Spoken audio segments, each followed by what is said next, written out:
ஆண்டவர் இயேசுவின் நாமத்தினாலே இந்த யூடியூப் சேனல் வழியாக உங்களை சந்திப்பதை மிகுந்த மகிழ்ச்சி அடைகிறோம். கர்த்தர் நல்லவர், அவர் கிருபை என்றும் உள்ளது. இந்த நாளிலும் ஆண்டவருடைய நாமத்தை மேம்படுத்தி ஒரு சந்தத்தை பாடி கர்த்தரினுடைய வார்த்தைகளை பகிர்ந்து கொள்ளும்படியாக இருக்கிறோம். கர்த்தர் உங்களோடு கூட இடைபெறுவாராக. நீ செய்ய நினைத்தது தடைபடாது, எனக்காக யாவையும் செய்யும் தேவனே. நீ செய்ய நினைத்தது தடைபடாது, எனக்காக யாவையும் செய்யும் தேவனே. உன் வேலைக்காக காத்திருக்க பொறுமையை எனக்கு தந்தருளும். உன் வேலைக்காக காத்திருக்க பொறுமையை எனக்கு தந்தருளும். நீ செய்ய நினைத்தது தடைபடாது. தடை போல சத்து வாசலை அடைத்தாலும் தடைகளை உடைக்கும் நீ என் முன்னால் நடந்து செல்வி. தடை போல சத்து வாசலை அடைத்தாலும் தடைகளை உடைக்கும் நீ என் முன்னால் நடந்து செல்வி. எனக்காக பண்ணினதை என் கண்கள் காண செய்வேன். எனக்காக பண்ணினதை என் கண்கள் காண செய்வேன். நீ செய்ய நினைத்தது தடைபடாது, எனக்காக யாவையும் செய்யும் தேவனே.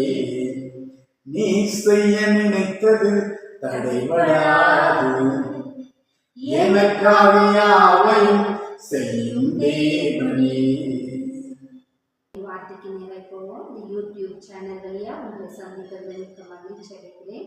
இந்த நாளிலும் கூட நம்ம தியானத்துக்கு என்று எடுத்துக்கொண்ட வேத பகுதி லூக்கா எழுதின சுவிசேஷம் 18ஆம் அதிகாரம் 1ஆம் வசனத்திலிருந்து 8ஆம் வசனம் வரைக்கும் உள்ள ஒரு பகுதியை உங்களோடு கூட பகிர்ந்து கொள்ளும்படி தேவன் கொடுத்த இந்த தருணத்திற்காக நன்றி செலுத்துகிறேன்.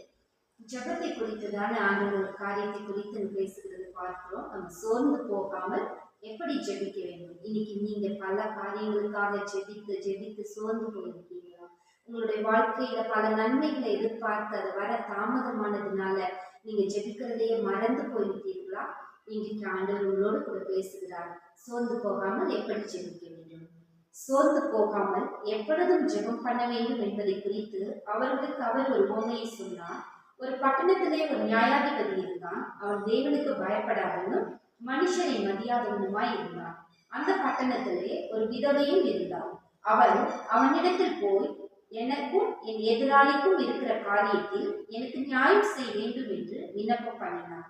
வெகு நாள் வரைக்கும் அவனுக்கு மனதில்லாதிருந்தது. பின்பு அவன், நான் தேவனுக்கு பயப்படாமலும் மனுஷரை மதியாமலும் இருந்தும் இந்த விதவை என்னை எப்பொழுதும் தொந்தரவு செய்கிறபடியினால் இவள் அடிக்கடி வந்து என்னை அலட்டாதபடி இவளுக்கு நியாயம் செய்ய வேண்டும் என்று தனக்குள்ளே சொல்லிக் கொண்டான் என்றார். இன்னும் கர்த்தர் அவர்களை நோக்கி, அநீதி உள்ள அந்த நியாயாதிபதி சொன்னதை சிந்தித்து பாருங்கள். அந்தபடியே தேவன் தம்மை நோக்கி இரவும் பகலும் கூப்பிடுகிறவர்களாகிய தம்மால் தெரிந்து கொள்ளப்பட்டவர்களின் விஷயத்தில் நீடிய பொறுமை உள்ளவராய் இருந்து அவர்களுக்கு நியாயம் செய்யாமல் இருப்பாரோ? சீக்கிரத்தில் அவர்களுக்கு நியாயம் செய்வார் என்று உங்களுக்கு சொல்லுகிறேன். ஹல்லேலூயா! கர்த்தர் சீக்கிரமா உங்களுக்கு நியாயம் செய்ய போகிறார். இதே நாளிலும் கூட நீங்க ஜெபித்து பலன் வராம எதிர்பார்த்தது தாமதமாகிறது நிமித்த சோர்ந்து போயிருக்கிற உங்களுக்காக தான் ஆண்டவருடைய வார்த்தை நோக்கி வருகிறது.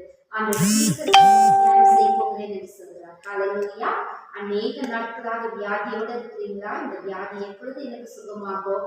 நான் ஜெபித்து ஒரு பலனும் இல்லையே, என்னுடைய ஆஸ்தி எல்லாம் செலவழித்து வைத்தியர்கள் கொடுக்கப்பட்டோ பூரண குணமடையலையேன்னு சொல்லி நீங்க ஏக்கத்தோட இருக்கீங்களா? இன்னைக்கு கர்த்தர் உங்களுடைய வாழ்க்கையில சீக்கிரத்துல உங்க சரீரத்துல ஒரு ஆரோக்கியத்தை வர பண்ண போகிறார். ஹல்லேலூயா! பிள்ளைகளுடைய வாழ்க்கையில திருமண காரியத்திற்காக அநேக நாட்களாக காத்திருக்கிற ஒரு வரணும் இன்னும் வரல அப்படி சொல்லி நீங்க காத்துட்டு இருக்கீங்களா? பிள்ளைகளுடைய வேலைக்காக காத்திருக்கிற ஒரு வேலையை இல்லைன்னு சொல்லி எதிர்பார்த்துட்டு இருக்கீங்களா?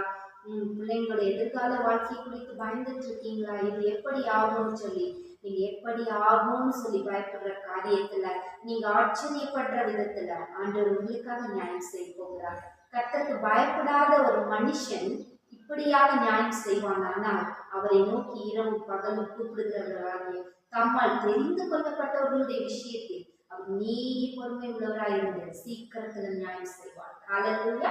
இதில் ஆண்டவர் ஒரு உத்தரவாதத்தை கொடுக்கிறார். அவரால் தெரிந்து கொள்ளப்பட்டவர்களாக நீங்கள் கேட்கிற எவரும் பெற்றுக்கொள்கிறான் ஆண்டவர் சொல்றாரு. நீங்க தெரிந்து கொள்ளப்பட்டவர்கள் உங்களுக்கு செய்வது அதிக நிச்சயம். ஹல்லேலூயா. சங்கீதம் 81:14 இப்படியாக நம்ம வாசிக்கிறோம். எதிராளிகளை தாழ்த்தி சொல்லி நான் சீக்கிரத்தில் அவர்கள் எதிராளிகளை தாழ்த்தி அவர்களுக்கு நியாயம் செய்கிறது இருக்கிறார். ஹல்லேலூயா. அடுத்ததாக நம்ம வாசிக்கிறோம் ரோமர் எழுதின நிருபம் 9ஆம் அதிகாரம் 28ஆம் வசனத்துல இப்படியாக அவர் நீதியோடு சீக்கிரமாய் தன்னுடைய காரியத்தை நிறைவேற்றுவார். கர்த்தர் பூமியிலே சீக்கிரமாகவே காரியத்தை நிறைவேற்றி முடிப்பார். ஹல்லேலூயா. கர்த்தர் சீக்கிரமாய் உங்களுடைய வாழ்க்கையில காரியத்தை நிறைவேற்றி முடிக்க போகிறார். நீங்க சோர்ந்து போயிருக்கலாம். இன்னைக்கு அந்த சோர்வை மாற்றும்படிக்கு கர்த்தர் உங்களுடைய வாழ்க்கையில ஒரு புதிய துவக்கத்தை புதிய ஆரம்பத்தை ஆண்டவர்களுக்காக வைத்திருக்கிறார். அவர் ஒரு நாள் உங்களை கைவிடுகிறதே அல்ல. நீங்க ஜெபித்து பலன் வராததுனால ஆண்டவர் என்னை மறந்தாரோ என்னை கைவிட்டாரோன்னு சொல்லி சோர்ந்து போயிருக்கீங்களா? அவர் உங்களை மறக்கிறதுக்கு நீதி உள்ள தேவன் அல்ல. உங்களுடைய காரியங்களை அவருடைய கரத்துல எடுத்து அவர் சீக்கிரத்துல நிறைவேற்றுகிறவராயிருக்கிறார். அது எப்பெல்லாம் இந்த பூமியில சில பேர் சொல்லுவாங்க பரலோகத்துக்கு போறப்ப எல்லா ஆசீர்வாதத்தோடு சமாதானத்தோடு கர்த்தரை துதிக்கிறவர்களாக நம்ம இருக்கலாம். அவங்க இல்ல வருத்தம் சஞ்சலம் இல்லை அலர்ந்தது இல்லை சொல்லிட்டு. ஆனா இந்த பூமியில இருக்கும் போதே உங்களுடைய காரியங்களை எல்லாம் கர்த்தர் நிறைவேற்றி உங்களை மிகுந்த சமாதானத்தினால சந்தோஷத்தினால நிரப்புகிறவர்களா இருக்கிறார். உங்க பிள்ளைகளுடைய சமாதானம் உங்களுடைய வாழ்க்கையில பெரிதா இருக்கும். ஆண்டவர் பெரிய காரியங்கள் செய்வார். சீக்கிரத்துல நிறைவேற்றி முடிப்பார். தைரியமா இருங்க, சோர்ந்து போகாதீங்க. இப்ப என்னுடைய கணவர் பாஸ்டர் டேவிட் அவர் உங்களுக்காக ஜெபம் பண்ணுவோம். நாம் இருக்கிற இடங்களிலே கண்கள் மூடி ஜெபிப்போம். நாங்கள் உங்களுக்காக குடும்பமா நாங்கள் சேர்ந்து ஜெபிக்கிறோம். கர்த்தர் மெய்யாகவே நாங்கள் ஜெபத்தை கேட்டு பதில் தருவாராக. பரலோக தகப்பனே ஒரு ஸ்தோத்திரம். இந்த நாளுக்காய் நாங்கள் நன்றி சொல்கிறோம். இந்த நாளிலே ஆண்டவரே ஒரு ஸ்தோத்திரம். இந்த யூடியூப் வாயிலாக ஆண்டவரே ஒரு ஸ்தோத்திரம் கேட்ட நல்ல வார்த்தைகளுக்காக நாங்கள் நன்றி சொல்கிறோம். ஆண்டவரே சீக்கிரத்தில் ஆண்டவர் எங்கள் ஜெபத்தை கேட்டு ஆண்டவரை நீர் எங்களுக்கு பதில் தருகிறீர். அதுக்காய் ஸ்தோத்திரம். ஆண்டவரே உங்கள் பிள்ளைகள் எதை குறித்து கலங்கி கொண்டிருக்கிறார்களோ அந்த காரியங்களை எல்லாம் சீக்கிரமாய் மாற்ற போகிறீர். அதுக்காக நன்றி சொல்லுகிறோம். அவருடைய வாழ்க்கையிலே பிள்ளைகள் எதிர்பார்க்கிற காரியங்களை ஆண்டவர் சீக்கிரமாய் நீர் நிறைவேற பண்ணுகிறேன். உங்களுக்கு நன்றி சொல்கிறோம். உங்களுடைய பிள்ளைகளுடைய கலக்கங்கள் துக்கங்கள் எல்லாம் மாற பண்ணுகிறதுக்காக நாங்கள் நன்றி சொல்கிறோம். உன் துக்கம் சந்தோஷமாய் மாறுன்னு சொன்னீங்களே ஆண்டவரே உங்களுடைய பிள்ளைகளுடைய துக்கங்கள் சந்தோஷமாய் மாற பண்ணுகிறேன். அதுக்காக ஸ்தோத்திரம். அவர்களுடைய மன விருப்பத்தின்படி உமக்கு தந்தது உங்களுடைய ஆலோசனையை எல்லாம் நிறைவேற்றுவார் என்று எழுதப்பட்டிருக்குது. ஆண்டவரே நீர் உங்களுடைய பிள்ளைகளுடைய மன விருப்பங்களை எல்லாம் நீர் நிறைவேற பண்ண போறீர். அதுக்காக நன்றி சொல்கிறோம். இந்த வார்த்தைகளை கேட்ட உங்களுடைய பிள்ளைகளுடைய வாழ்க்கையில அற்புதமான காரியங்களை ஆண்டவர் நீர் செய்ய போறீர். உங்களுக்கு நன்றி சொல்கிறோம். மெய்யாகவே கர்த்தர் எனக்கு அற்புதமான காரியத்தை செய்தார்கள் சொல்லி உம்மை நாங்கள் மகிமைப்படுத்த உம்மை நாங்கள் உயர்த்த கர்த்தர் கிருபை பாராட்டுகிறதுக்காய் நாங்கள் நன்றி சொல்கிறோம். தொடர்ந்து உங்களுடைய கிருபை எங்கள் அனைவரோடு கொடுத்து எங்களை வழிநடத்தும்படியாக வேண்டுகிறோம். இயேசு கிறிஸ்துவின் நாமத்தினால் ஜெபிக்கிறோம் எங்கள் பரிசுத்த பிதாவே. ஆமென். ஆமென். கர்த்தர் உங்களை ஆசீர்வதிப்பாராக. இந்த அருமையான யூடியூப் சேனலை நீங்கள் பார்த்திருப்பீர்கள். மற்றவர்களுக்கு இதை நீங்கள் ஷேர் செய்வீர்கள். ஆண்டவர் நிச்சயமாகவே உங்களுடைய வாழ்க்கையிலும் கர்த்தர் அற்புதமான காரியத்தை செய்வார். உங்களுக்கு பிரயோஜனமாக இருந்தால் எங்களிடத்தில் நீங்கள் பகிர்ந்து கொள்ளுங்கள். கர்த்தர் உங்களை அனுப்புவாராக. God bless you. Praise the Lord.